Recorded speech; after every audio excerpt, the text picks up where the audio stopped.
but it just stops me feeling like a lazy piece of shit. Hey sailors, welcome back to Cruising as Crew. My name is Lucy, and today we're going to be talking about being at home in between cruise ship contracts and how to get through it. And I know that sounds like something that I wouldn't need to do a video on, but you'd be surprised. Right, so many of you know that at the moment I am home on vacation after finishing my contract on Virgin Voyages, the Scarlet Lady. Now I'm still deciding what ship to go on next, which means that I do have a little bit more time at home, which is lovely. So when I came home initially, I made a video about coming home and adjusting and just about how difficult it can be to adjust. So today I wanted to make a video going through how to make that as easy as possible. The first few days when you come home are dead. You don't want anything major planned within those first 4 days of being home. For some people it's going to be a week, for some people it's going to be 3 or 4 days. For me it was a week. The first reason is jet lag. Obviously you've flown home from wherever your cruise ship was, and that is going to take a while to subside. I actually thought that I had beaten jet lag this time because I left the ship in the morning. I didn't fly until 9 o'clock at night Miami time. I landed at Heathrow at 11 AM. I stayed up all day and went to bed at 10 PM that night. So I was like, I have managed to beat jet lag, perfect. Oh no. For the next 6 nights, I didn't get to sleep till like 4 AM. So I did not beat jet lag. And therefore, it felt like I was walking through treacle for that first week. I was so tired, but also so annoyed because I was like, oh God, I just want to feel normal. So it definitely did take a while for my body to sync back up to the UK time. But apart from jet lag, also, during that first week of being home, it is normal to feel every single emotion under the sun. You're happy to be home and see your family. You're also really sad because you've just left your ship family. Most crew members stay with friends or family when they are at home because it's only for a short period.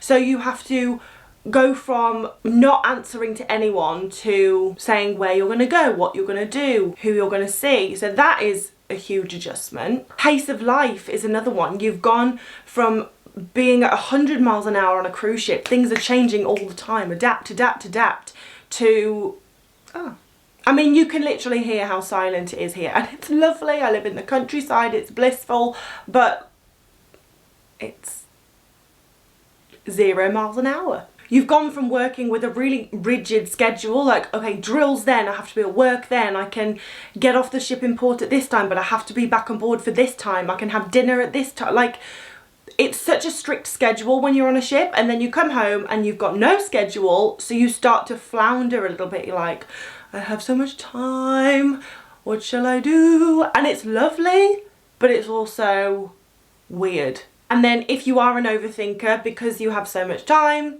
you start to overthink things, and that can just lead to being angry and being upset. And if you're going home soon, or maybe you've just gotten home and you're feeling all these different emotions and you're like, what is going on? It is completely normal. Being completely honest, when I came home at the start of December from the TSL, the Scarlet Lady, I was bloody miserable. Absolutely miserable for the first week. I was angry, I was cranky, I was sad. I was also happy to see my grandparents and my parents and my friends, but there's so many other emotions to process, and there's also that feeling of guilt that sets in then, because you're like, I shouldn't be feeling angry.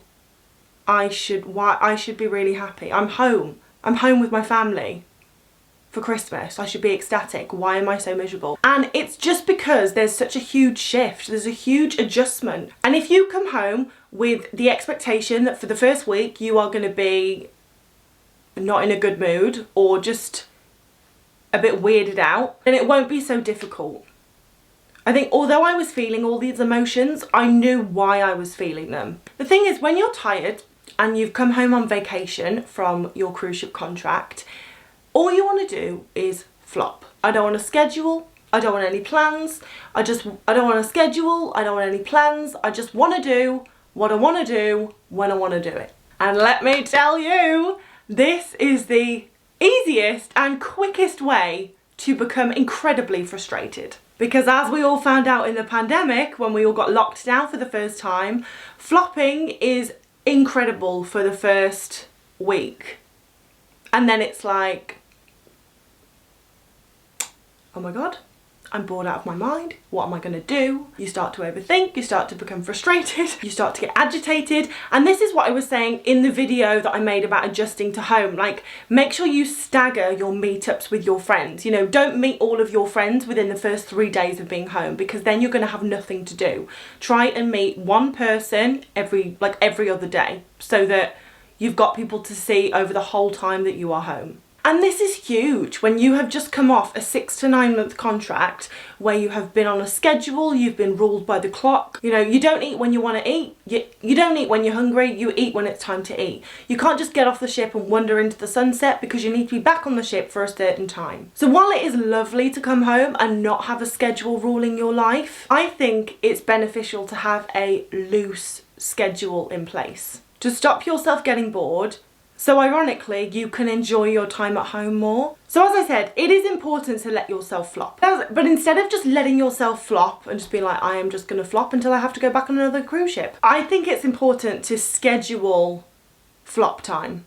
Like relaxing time. Because I don't know about you guys, if ever I'm just like, right, I'm just gonna have a day where I watch TV or watch loads of YouTube videos or let myself go on TikTok for far too long, I'm not actually fully present in that activity, because I'm spending the whole time thinking I should be doing something, I should be doing something, I should be doing something. So I'm like, I'm not actually enjoying this time where I'm watching The Office, or whatever I'm watching, because I'm just spending it thinking I should be doing something, I should be doing something, I should be doing something. So ironically, my relaxing time isn't that relaxing, because I'm just making myself feel guilty about the fact that I should be doing stuff. So I have made myself a schedule, and I am enjoying my time at home far more now I have a loose schedule than when I didn't.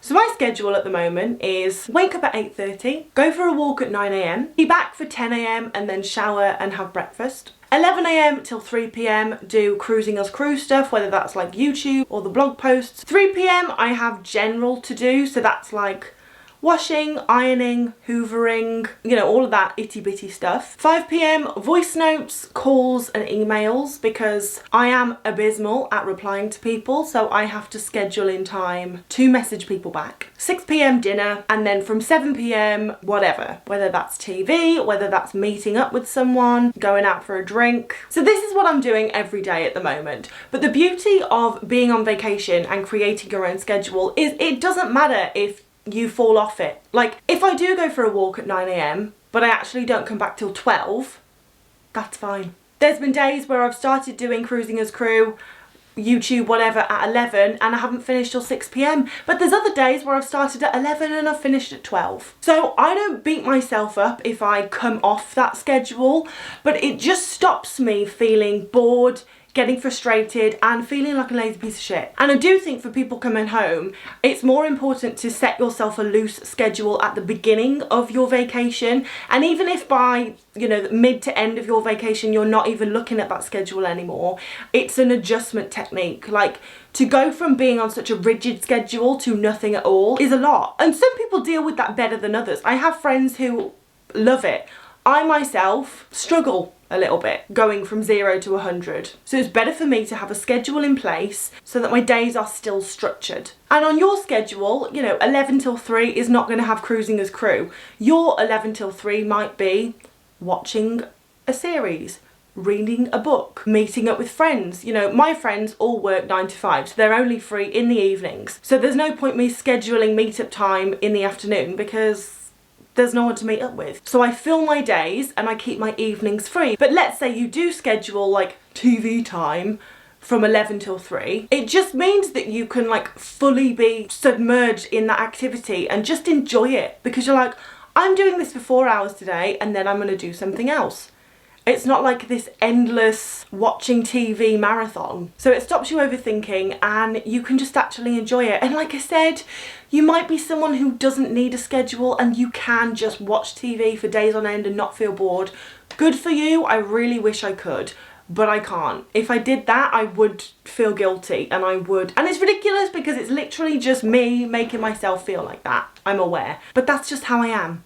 So for me, and I'm sure for many of you, if I schedule time to relax, I just feel better about it. And also, because I do Cruising as Crew stuff in the morning, if I then spend the rest of the day watching TV, I'm like, well, this is fine. I've done all my productive stuff, so let's be lazy. And it is important to schedule lazy time, flop time. You have been on a ship for 6 to 9 months working every hour God sends. So yeah, you do need to use your vacation to relax. And also, I don't know if you guys find this, but if ever I'm bored and I'm like, I don't know what to do, I can't think of anything to do. But then when I look back on that, I'm like, I could have done this, I could have done this, I could have used that time so much more productively. But in the moment, I'm like unable to think of something to fill that boredom. So also having a schedule and having a pre-made list of things that I can do if I get bored, I just have less decisions to make. And we spend so much energy making decisions. So for me, I'm like, the less decisions I have to make, the better. And the more things I turn into habit, the easier my life will be. Like getting up at 8:30 and going for a walk is habit now. Like I don't even think about it. Obviously at first I was like, I don't want to get up, but now I really enjoy it and I just do it. It's not a decision I have to make. It's like, oh, what am I going to do this morning? It's like, I'm going to go for a walk. That's what I'm going to do this morning. So for those of you who are finishing your cruise ship contract soon and coming home for your vacation, very exciting. I would advise making a loose schedule. As I said, it doesn't matter if you don't stick to it, but it is just going to stop you floundering, overthinking, feeling frustrated. So you could even do this before you come home. Like while you're still on the ship and you're thinking like, okay, I'm going to go home and I'm going to have like nothing to do apart from see people. Are you going to go for a walk every morning? Are you going to do yoga every morning? Like, I mean, you don't even have to. Are you going to get up and watch telly every morning? But I really hope you have enjoyed this video and found it helpful. If you have, then please let me know in the comments, and any questions you have, leave them in the comments and I will get back to you. Thank you so much for watching and I will see you in the next video, guys. Bye.